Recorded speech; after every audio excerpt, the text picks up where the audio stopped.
আসসালামু আলাইকুম dear viewers. আজ আমি আপনাদেরকে আরেকটি ক্লাস দেখিয়ে দেব কানেক্টরের। আজকের এই ক্লাসটি হলো এই কানেক্টরগুলো কিভাবে বা কখন কোন সময় কোন অর্থে ব্যবহৃত হয়ে থাকে। আমরা লিখে দিচ্ছি যে তালিকাবদ্ধকরণ অর্থে আমরা এই কানেক্টরগুলো ব্যবহার করি। প্রথমে আমরা জেনে নিই তালিকাবদ্ধকরণটা কী। যখন আমি কাউকে বা আমরা কাউকে উপদেশ দিই যে ওই কাজটা করতে হবে, প্রথমে ও কাজ করতে হবে, দ্বিতীয়ত ও কাজটা করতে হবে, ঠিক এইভাবে যখন কোনো ধারাবাহিকতা কোনো কিছু সম্বন্ধে প্রকাশ করতে হয় তখনই আমাদের এই কানেক্টরগুলো ব্যবহার করতে হয়। আমি কানেক্টরগুলো বাংলা অর্থসহ বলে দিচ্ছি। ফার্স্ট শব্দের অর্থ হচ্ছে প্রথম।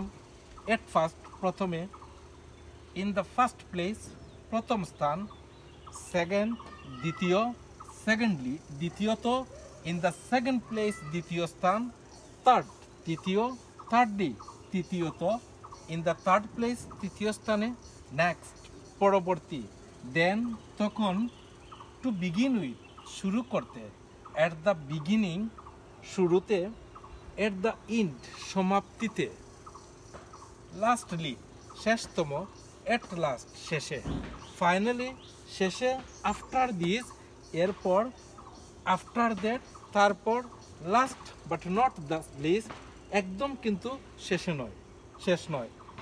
ইফ এখন আমি উদাহরণের দ্বারা বাক্যের মধ্যে দিয়ে তা দেখিয়ে দেব কিভাবে আমাদের প্রথম এবং সেকেন্ড থার্ড এইগুলো ব্যবহার করতে হয়। If you want to success in life, তাহলে if you want to success in life এখানে কিন্তু একটি কানেক্টর বসিয়েছি ফার্স্ট প্রথমে। ইউ মাস্ট ওয়ার্ক হার্ড প্রথমেই তোমাকে কঠিন কাজ করতে হবে।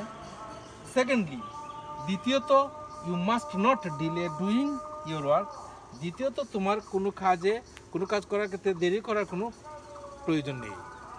ঠিক এইভাবে আমরা যখন কোনো বাক্যতে প্রথম সেকেন্ড এভাবে বোঝানো হয় তখনই এই সব কানেক্টরগুলো আমাদেরকে ব্যবহার করতে হয়। ধন্যবাদ সবাইকে। আসসালামু আলাইকুম।